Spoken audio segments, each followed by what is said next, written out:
La pluie martelait les pavés de Montmartre comme des coups de fouet sur une peau nue, et Éric, dos au mur de l'église, sentit son cœur se briser avant même que les portes ne s'ouvrent. « Tu n'es pas le bienvenu ici, fous-toi dehors avant que je te fasse jeter comme un chien », avait craché son oncle, les yeux injectés de haine, tandis que la foule des hypocrites cousins, tantes, amis d'enfance se massait à l'entrée pour le spectacle morbide. Et dans ce chaos de parapluies noirs et de murmures assassins, Éric comprit que la mort de son père n'était pas une fin, mais le début d'une vengeance qui le consumerait tout entier. Clément l'attendait au coin de la rue, adossé à un réverbère, son manteau trempé soulignant les lignes tendues de ses épaules. « Viens, mon amour, on s'en va. Il ne mérite pas tes larmes. » Mais Éric ne bougea pas, les poings serrés, fixant l'église comme si son regard pouvait forcer les verrous du passé. 3 heures plus tard, quand le notaire appela pour la lecture du testament, la voix d'outre-tombe de son père résonna dans la salle lambrissée. « À Éric, mon fils unique, je lègue tout à la maison, les vignes, l'âme de notre lignée car il est le seul à avoir porté mon fardeau avec vérité. » Éric traversa les boulevards de Paris sous un ciel de plomb, les mots du notaire encore vibrant dans ses oreilles comme un écho funèbre. La ville, cette putain de belle au bois dormant, s'étalait indifférente, les cafés bondés de la rue de Rivoli, les touristes riant sous la tour Eiffel, les vendeurs de marrons chauds qui embaumaient l'air d'une fausse chaleur hivernale. Mais pour lui, chaque pas était une lame dans la chair. Son père, ce géant bourru des vignobles bordelais, mort d'une crise cardiaque brutale à 68 ans, l'avait banni de ses funérailles. Pas de scandale sous mon toit, avait-il grogné des années plus tôt, quand Éric, à 20 ans, avait avoué son amour pour Clément. « Tu n'es plus mon fils. Dégage avant que je te renie pour de bon. » Et il l'avait renié. Pas avec des mots doux ou des regrets tardifs, non, avec une lettre froide, expédiée par huissier, coupant les vivres, effaçant le nom d'Éric des papiers familiaux. Les vignes de Saint-Émilion, héritage d'une lignée de vignerons catholiques intransigeants, étaient passées aux mains de son cousin Philippe, ce serpent aux sourires huileux. Éric avait fui Bordeaux pour Paris, ville des exilés volontaires, où il s'était reconstruit brique par brique, un petit appartement dans le Marais, un boulot de graphiste freelance pour des galeries d'art queer, et Clément, cette encre vivante qui l'empêchait de sombrer. Clément. Ah, Clément. Avec ses cheveux châtains en bataille, ses yeux verts comme les collines du Luberon, et cette façon de le regarder comme si Éric était le seul vin capable de le saouler. Ils s'étaient rencontrés 3 ans plus tôt, lors d'une expo sur l'art homo-érotique au Centre Pompidou. Éric, ivre de solitude après une rupture amère, avait renversé son verre de rouge sur la chemise immaculée de Clément. « C'est du château Margaux que tu portes là », avait ri l'autre, au lieu de s'énerver. Une étincelle, un baiser volé dans les toilettes, et voilà, un amour qui défiait les tempêtes familiales, les nuits d'insomnie, les regards torves dans le métro. Mais ce matin-là, après l'appel du notaire, Clément avait vu l'ombre dans les yeux d'Éric. Ils rentrèrent chez eux en silence, le long de la Seine qui charriait ses secrets boueux. L'appartement, un 2 pièces aux murs tapissés de photos volées E2 à Deauville, sous la pluie normande, une escapade à Amsterdam, main dans la main sur les canaux semblait soudain trop étroit pour contenir la rage qui bouillonnait en Éric. Il claqua la porte, jeta son manteau sur le sol, et s'effondra sur le lit défait. « Explique-moi, » murmura Clément, s'agenouillant à ses côtés, une main sur sa nuque. Sa voix était douce, comme un vin blanc de Loire, fraîche et consolante. Éric leva les yeux, des yeux rougis par les larmes retenues. « Le testament. Mon père. Il m'a tout laissé. Tout. La maison familiale, les vignes, l'argent. Philippe et les autres, ils pensaient que j'étais rayé de la carte, mais il a écrit noir sur blanc, à Éric, pour qu'il porte la flamme que j'ai étouffée. » Clément pâlit, ses doigts se crispant sur l'épaule d'Éric. « C'est une blague ? Ton père t'a viré de sa vie pendant 10 ans, et là, sur son lit de mort, il te refile l'empire ? Qu'est-ce que ça cache ?» Éric secoua la tête, un rire amer montant de sa gorge. De la culpabilité, peut-être. Ou de la vengeance contre les siens. Il savait que Philippe le pillait déjà, sera. Mais moi, je ne veux pas de ça. C'est empoisonné, ce legs. Ça pue le regret rance, le je t'aime mais pas assez pour te garder et point. Ils restèrent ainsi des heures, enlacés dans la pénombre, le bruit de la circulation parisienne comme un fond sonore à leur deuil inversé. Clément, architecte de formation, traçait des plans invisibles sur le dos d'Éric, des lignes qui dessinaient un futur sans chaîne. On pourrait vendre, repartir à zéro. Imagine, un petit domaine en Provence, toi et moi, cultivant nos propres raisins. Pas pour l'argent, pour l'âme. Éric sourit faiblement, mais au fond de lui, une tempête se levait. Car le notaire avait ajouté, la famille conteste déjà. Rendez-vous à Bordeaux dans 3 jours pour la lecture officielle. Soyez prêts. 3 jours. Le temps pour Éric de ruminer, de fouiller dans les cartons oubliés qu'il avait rapportés de Bordeaux autrefois. Des lettres jaunies, des photos craquelées, son père jeune, bras dessus bras dessous avec un oncle au regard fuyant, sa mère, emportée par le cancer trop tôt, souriant avec une tristesse infinie. Et au milieu, une enveloppe scellée, adressée à mon fils, quand le moment viendra. Éric l'ouvrit d'une main tremblante. Les mots dansaient sous ses yeux, j'ai été un lâche, Éric. Ton amour m'a terrifié, car il reflétait le mien, enfoui. Prends les vignes, pas pour l'or, mais pour guérir ce que j'ai brisé. Pardonne-moi, si tu peux. Les larmes coulèrent enfin, chaudes et libératrices. Clément le serra plus fort, leur corps se mêlant dans une étreinte qui effaçait les fantômes. Cette nuit-là, ils firent l'amour avec une urgence nouvelle, comme si chaque caresse pouvait laver les ans de silence. Les corps nus sous les draps froissés, la sueur salée sur la peau, les murmures en français bas et rauque, je t'aime, Éric. Plus que les vignes, plus que Paris. Et dans l'orgasme qui les emporta, Éric crut un instant que le passé pouvait s'effacer. Mais le lendemain, un appel de Philippe brisa l'illusion. Écoute, cousin, c'est une erreur. Ton père délirait sur la faim. Reviens pas à Bordeaux, où il y aura du grabuge. On est une famille, après tout. La voix était mielleuse, mais Éric y décelait la lame. Une famille qui m'a jeté comme un paria? Va te faire foutre, Philippe. Je serai là. Il raccrocha, le cœur battant. Clément, qui avait tout entendu, posa sa tasse de café. On y va ensemble. Pas de séparation cette fois. Le train pour Bordeaux filait à travers la campagne française, ses champs de tournesols fanés et de châteaux en ruines qui semblaient murmurer des secrets ancestraux. Éric et Clément, assis côte à côte, partageaient un silence complice, ponctué de regards volés. Clément lisait un roman de Gide, l'immoraliste, ironie du sort, Éric, un carnet où il esquissait des vignes imaginaires, des grappes lourdes de pardon. Et si c'était un piège, hasarda Clément à mi-chemin. Éric haussa les épaules. Alors on le désamorce. Ensemble. Bordeaux les accueillit sous un soleil timide, l'air chargé d'odeurs de terre humide et de vin en fermentation. La maison familiale, un manoir du XVIIIe niché au cœur des vignobles, se dressa comme un spectre, façades ocre, lierre grimpant, et au portail, Philippe en personne, flanqué de 2 oncles bedonnants. Éric. Et ton ami, cracha Théil, le regard glissant sur Clément comme sur une souillure. Le notaire est à l'intérieur. Mais sache que c'est du chantage. Ton père était sénile. Éric ignora la pique, poussant le portail d'un geste ferme.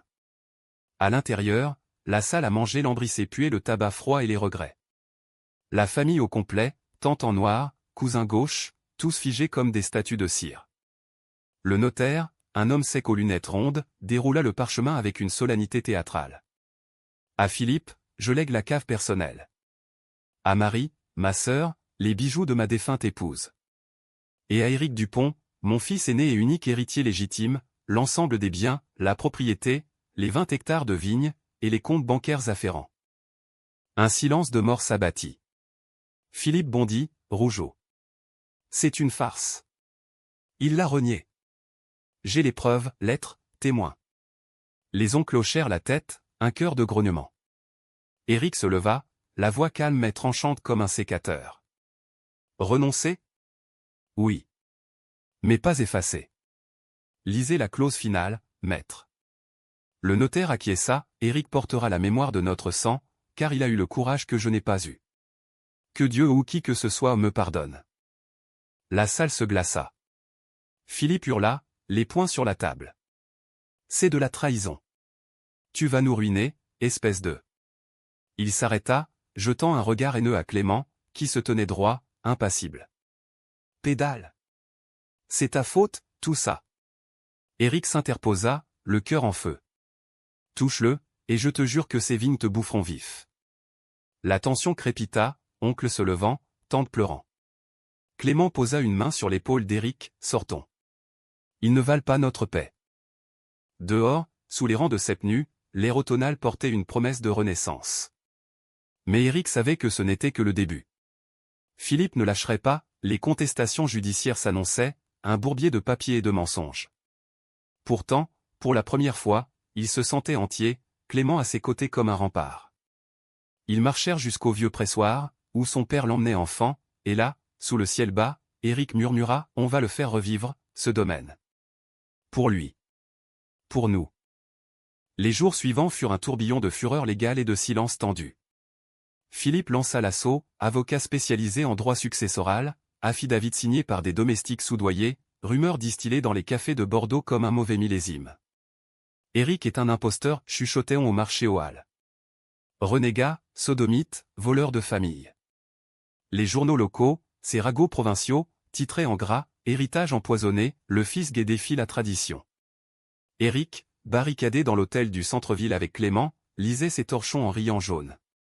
Il me dépeigne comme un monstre. Comme si aimer un homme était un crime pire que le leur.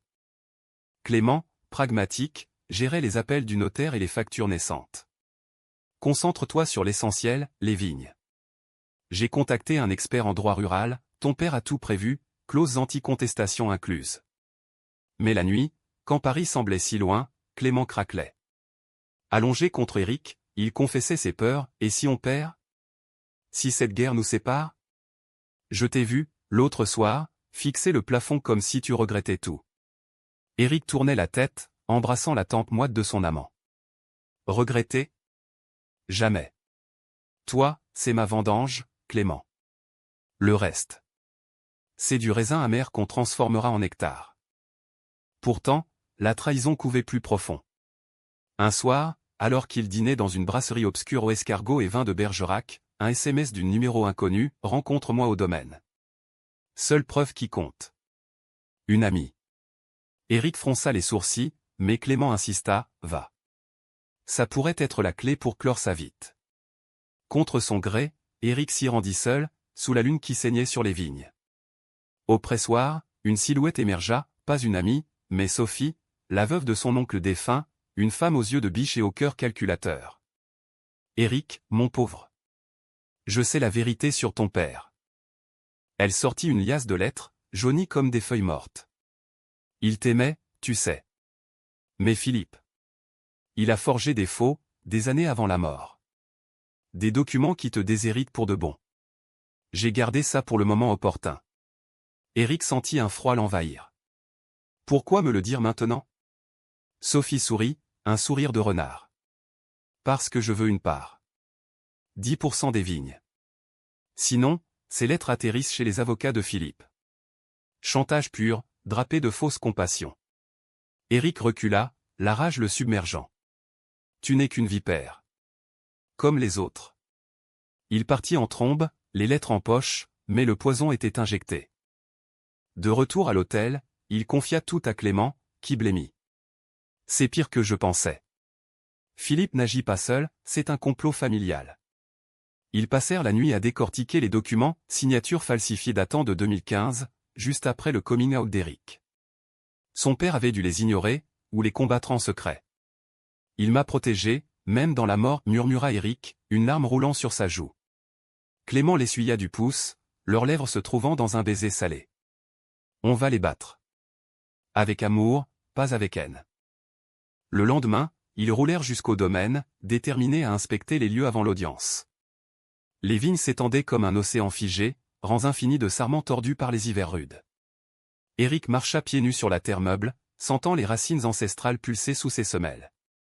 Clément le suivait, notant les potentiels, ici, du Cabernet Sauvignon, là, du Merlot pour des assemblages audacieux. On pourrait innover, un vin bio, queer-friendly, étiquette avec des histoires d'amour interdits. Éric rit, le premier vrai rire depuis des jours. « Toi, en vigneron ? Tu sais à peine ouvrir une bouteille sans la casser. » Mais l'idylle fut brève. Au cœur du chai, ils tombèrent sur Philippe, occupé à inventorier les cuves avec un air de propriétaire. « Tiens, les tourtereaux. Déjà en repérage. » Son ton était moqueur, mais ses yeux trahissaient la panique. Éric brandit les lettres. « Finissons-en. Tes faux ne tiendront pas au tribunal. » Philippe pâlit, puis éclata d'un rire forcé. « Des ragots de Sophie ? Cette garce veut juste son os à ronger. Rejoins-moi, Éric. On partage, toi les vignes, moi la maison. Et ton ami, il peut rester en ville, loin des traditions au point. Clément s'avança, la voix d'acier. Éric n'est pas à vendre. Et moi non plus. Philippe le toisa, un rictus aux lèvres. Toi? Un Parisien de pacotille. Tu l'as perverti, hein? Mon cousin était un bon garçon avant toi. La gifle partit, instinctive, la main de Clément claquant contre la joue de Philippe. Le silence qui suivit fut assourdissant. Philippe toucha sa peau rougie, les yeux fous. Tu vas payer pour ça. Tous les deux. Il partit en claquant la porte du chai, laissant Éric et Clément dans l'odeur âcre du bois et du mensonge. Cette nuit-là, au domaine ils avaient décidé de s'y installer, défiant les ombres, l'amour fut leur refuge. Dans la chambre aux meubles massifs, sous un baldaquin de toile d'araignée, ils se dénudèrent lentement, explorant chaque courbe comme un territoire conquis. Les mains de Clément sur les hanches d'Éric, descendantes, possessives, les lèvres d'Éric sur le cou de Clément, mordant juste assez pour marquer. « Tu es à moi, halta Éric, entrant en lui avec une tendresse féroce. Clément arqua le dos, gémissant des mots en provençal appris dans son enfance, « Mon amour, prends mon coup ». Leur union fut un rituel païen, célébrant la vie au milieu des morts.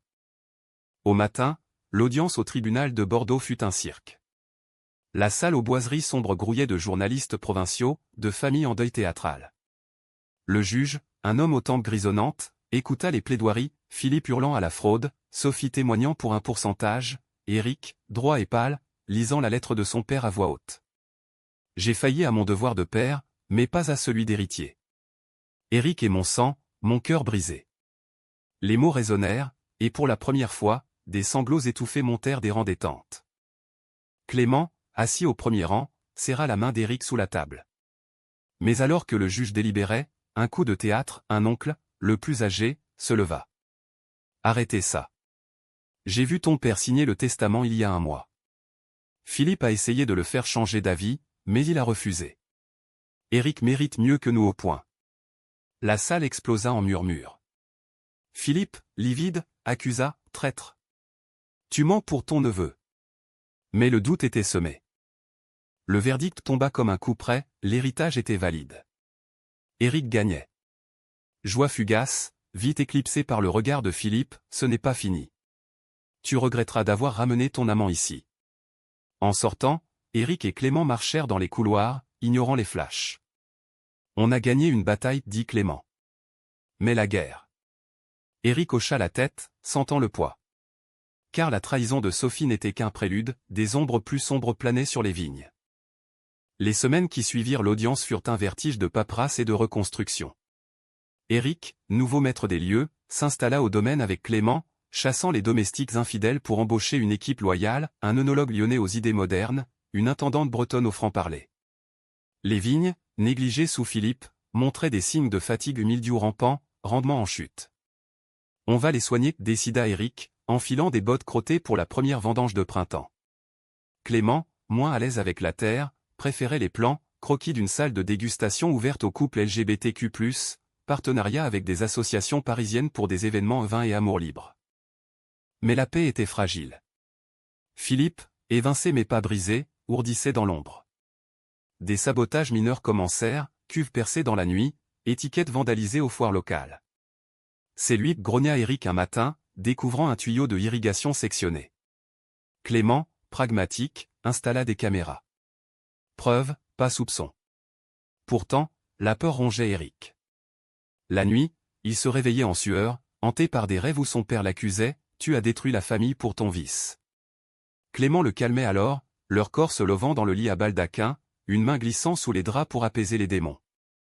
Un soir de juin, alors que le soleil se couchait en boule de feu sur les collines, Sophie réapparut. Pas en ennemie, cette fois, mais en pleureuse. Philippe me bat, confia-t-elle au seuil du domaine, un œil poché. Il boit, il hurle que c'est ta faute. Aide-moi, Éric. Pour l'amour de ton père. Éric hésita, Clément à ses côtés, méfiant. Pourquoi te fier à elle, murmura-t-il. Mais la pitié l'emporta. Ils l'accueillirent, lui offrant une chambre d'amis et un avocat pour le divorce. Sophie, reconnaissante, lâcha des secrets, Philippe a un amant, lui aussi. Un jeune ouvrier des chez voisins. Il te hait parce que tu vis ce qu'il cache. La révélation frappa Éric comme un coup de tonnerre. Hypocrite jusqu'au bout. Clément, sombre, ajouta, utilise ça. Pas pour détruire, pour guérir.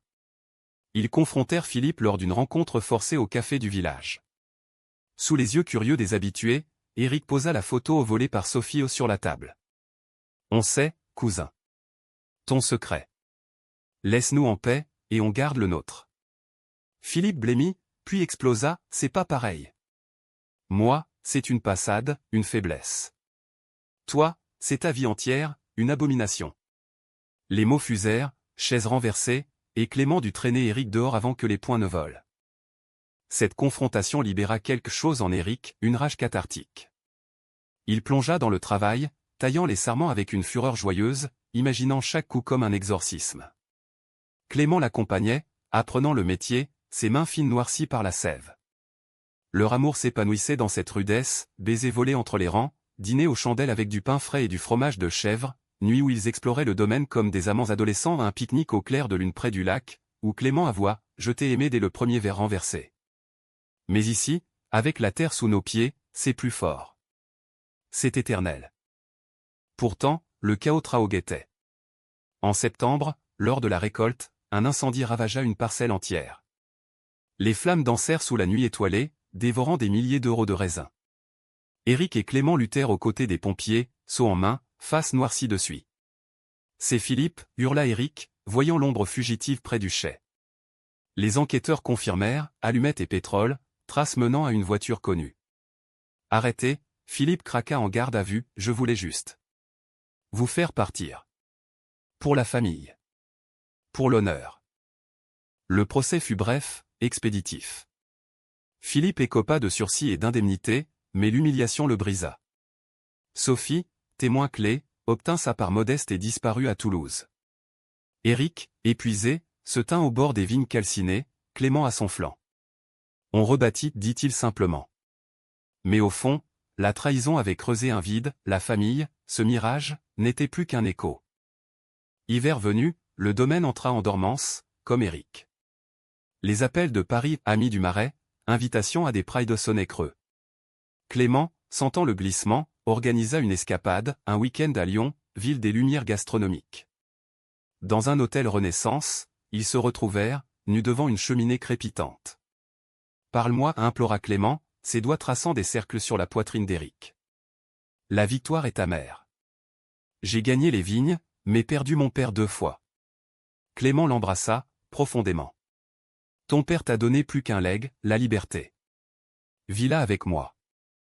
Leur nuit fut une symphonie de corps et de confessions, Éric entrant en Clément avec une urgence désespérée, leurs gémissements se mêlant au crépitement du feu. Je te veux pour toujours, souffla Éric, au bord du précipice. Clément, arqué, répondit, alors épouse-moi. Pas pour l'Église, pour nous. Les mots planèrent, suspendus, jusqu'à l'orgasme qui les scella. De retour au domaine, Éric organisa une vendange symbolique, une cuvée spéciale, fils de terre, dédiée aux amours cachés. Les premiers millésimes furent bu lors d'une fête intime, avec des amis parisiens descendus en train.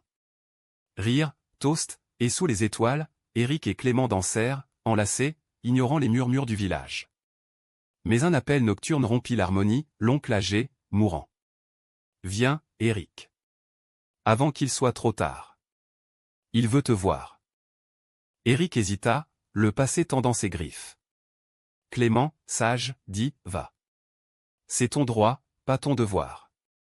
Seul sur la route de nuit, Éric roula vers l'hôpital de Bordeaux, le cœur serré. La chambre puait l'antiseptique, l'oncle branché à des machines comme un arbre artificiel. Éric. J'ai été un con. Ton père, sur son lit de mort, m'a dit, protège-le. J'ai failli.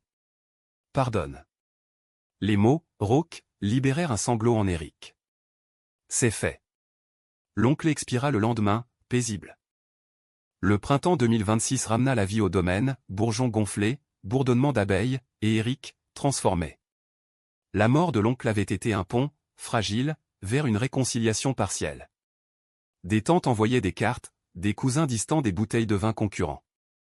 Pas d'excuses formelles, mais un silence moins hostile. Éric, avec Clément, lança la première édition de Vin Libre, un festival annuel, attirant des centaines de visiteurs queer de toute l'Europe. Dégustation au coucher du soleil, atelier sur l'histoire des amours interdites dans le vin français, et au cœur, Éric et Clément, symboles vivants. Mais sous la surface, des fissures. Clément, aspiré par ses projets parisiens à un contrat pour rénover un musée du Louvre, passait plus de temps en TGV qu'au domaine. C'est temporaire, jurait-il lors des appels vidéo, son visage pixelisé dans la lumière bleue de l'écran. Éric hochait la tête, mais la solitude le rongeait. Les vignes, exigeantes, ne laissaient pas de place pour les doutes, analyse de sol, négociations avec les coopératives, nuit à veiller des fermenteurs. Tu me manques, confiait-il dans des messages vocaux, la voix brisée par le vin solitaire. Un soir d'avril, après une dispute futile où tu préfères tes plans aux miens. Clément débarqua sans prévenir, valise en main. Je démissionne. Paris attendra, toi, non. Éric, stupéfait, l'attira dans le chai, où l'air embaumait la levure et les rêves. Contre une barrique centenaire, ils s'unirent avec une passion renouvelée, vêtements arrachés, peau moite, Éric pressant Clément contre le bois rugueux. Ne pars plus, grogna-t-il, entrant en lui d'un coup fluide. Clément, haletant, enroula ses jambes autour de sa taille, jamais. Tu es mon terroir. Leur cri primal résonna dans les voûtes, un serment scellé dans la sueur. Pourtant, la trahison ultime frappa comme un orage d'été. Mais apporta un visiteur inattendu, Marc, l'ex de Clément, un sculpteur charismatique au tatouage maori et au sourire ravageur. Je passais par là, mentit-il, débarquant au domaine avec une bouteille de champagne millésimée. Éric, poli, l'invita à dîner, ignorant les regards fuyants de Clément. Mais au fil des verres, les souvenirs affluèrent, Marc racontant leur jeunesse à Montpellier, les nuits folles en Espagne, avant que la vie ne nous sépare. Clément riait, nerveux, mais Éric vit la flamme ravivée, ce danger qu'on appelle le passé. La nuit, seul dans le lit, Éric écouta les murmures au salon, rires étouffés, verres qui tintent. Son cœur se serra, une jalousie acide montant comme un tanin trop vert. Au matin, Marc partit, il confronta Clément, il te veut encore. Et toi? Clément, coupable, avoua, c'était avant toi. Mais hier. Ça m'a remué. Pas l'amour, la nostalgie. Pardonne-moi. Éric, blessé, claqua la porte, roulant vers les vignes en furie. Là, au milieu des ceps, il pleura, le soleil cuisant ses larmes. Je ne suis pas assez? Après tout ça? Clément le chercha des heures, le trouvant effondré sous un arbre centenaire. Éric, écoute. Marc est un fantôme, toi, ma réalité. Il s'agenouilla, prenant le visage ruisselant dans ses mains. Épouse-moi. Demande-moi en mariage, comme je t'ai demandé. Prouve qu'on est plus fort. Éric, brisé mais vivant, hocha la tête. Ce soir-là, sous un arc-en-ciel post-orage, il mit un genou à terre, une bague en or ciselée au forgé d'un sarment d'argent au creux de la paume de Clément. Veux-tu être mon vin, mon âme, mon domaine éternel? Clément, les yeux humides, répondit, oui. 1000 fois oui. Leur engagement fut discret, intime, une cérémonie civile à la mairie de Saint-Émilion, avec une poignée d'amis et des bouquets de lavande. Pas de famille élargie au trop tôt, trop douloureux, mais un banquet sous les étoiles, vin coulant à flots, discours larmoyants. Éric, en costume bleu nuit, dansa avec Clément jusqu'à l'aube, leur corps synchrone comme un pas de deux. On a survécu aux tempêtes, murmura-t-il à l'oreille de son fiancé. Clément sourit, et on en cultivera d'autres. Ensemble. Mais le destin, ce vigneron capricieux, réservait un dernier twist. En juillet, lors d'une expo à Paris pour Vin Libre, Éric reçut une lettre anonyme, photo de Clément et Marc, enlacés dans un bar de Montpellier, datée d'un mois plus tôt. Ton amour est un mensonge. Sauve-toi. Le monde bascula. Éric, tremblant, confronta Clément dans leur chambre d'hôtel. Dis-moi que c'est faux. Clément, blême, s'effondra, c'était une soirée arrosée. Rien de plus. Il m'a embrassé, j'ai repoussé, mais... La faiblesse, Éric. J'ai eu peur de notre futur, après tout ce chaos familial. La trahison, cette lame empoisonnée, trancha net. Éric hurla, pleura, frappa le mur jusqu'au sang. Après les vignes, les incendies, les promesses? Tu me vends pour un fantôme? Clément, à genoux, implora « Je t'aime ». C'était une erreur, pas une fin. Mais Éric, le cœur en lambeaux, partit dans la nuit parisienne, errant le long de la Seine comme un damné. Les ponts, ces symboles d'amour éternel, semblaient le narguer. Il rentra au domaine seul, les vignes moqueuses sous la lune. Là, dans le bureau de son père, il trouva une lettre oubliée « Si tu lis ceci, c'est que j'ai perdu. Mais souviens-toi, l'amour vrai ne trahit pas, il guérit. » Éric sanglota, le poids du legs matériel et spirituel l'écrasant. Clément arriva le lendemain, valise en main, prêt à partir. « Je pars, si tu veux. Mais sache que je combats pour nous. » Éric, épuisé, le regarda, « Reste. Mais reconquiers-moi. » Chaque jour. L'été s'étira en une danse de reconstruction lente, où chaque jour était une vendange d'excuses et de pardon. Clément s'exila dans la dépendance, dormant sur un lit de camp, travaillant au champ comme un pénitent. Pas de contact physique, pas de mots doux, juste des regards volés lors des pauses, des silences chargés de regrets. Éric, maître inflexible, lui assignait les tâches les plus ingrates, curer les cuves, tailler les basses vignes, mais au fond, c'était une thérapie mutuelle. « Tu m'as trahi, lui dit-il un soir, au dîner frugal de pain et de fromage. Mais je t'aime encore. Prouve que c'est réciproque. » Clément obéit, avec une dévotion farouche. Il apprit les arcanes du sol, analysant les terriers avec un microscope apporté de Paris, il conçut un jardin potager, semant des herbes aromatiques pour des infusions apaisantes. Et la nuit, seul, il écrivait, des lettres cachetées, posées sur l'oreiller d'Éric, confessant ses failles. J'ai eu peur de l'éternité, car elle me renvoyait à mon propre chaos familial, un père absent, une mère en déni de mon orientation. Marc était facile, un écho du passé. Toi, tu es l'avenir, terrifiant et beau. Éric lisait, pleurait, puis rangeait, le cœur se radoucissant goutte à goutte. Août apporta la chaleur torride, et avec elle, une récolte précoce. Les vendangeurs, une équipe mixte d'étudiants parisiens et de locaux réticents, chantèrent dans les rangs, paniers lourds sur les épaules. Éric supervisait, Clément à ses côtés comme un ombre fidèle. Lors d'une pause, sous un chêne millénaire, leurs mains se frôlèrent accidentelles, puis délibérées. « Je te pardonne, murmura Éric, la voix rauque.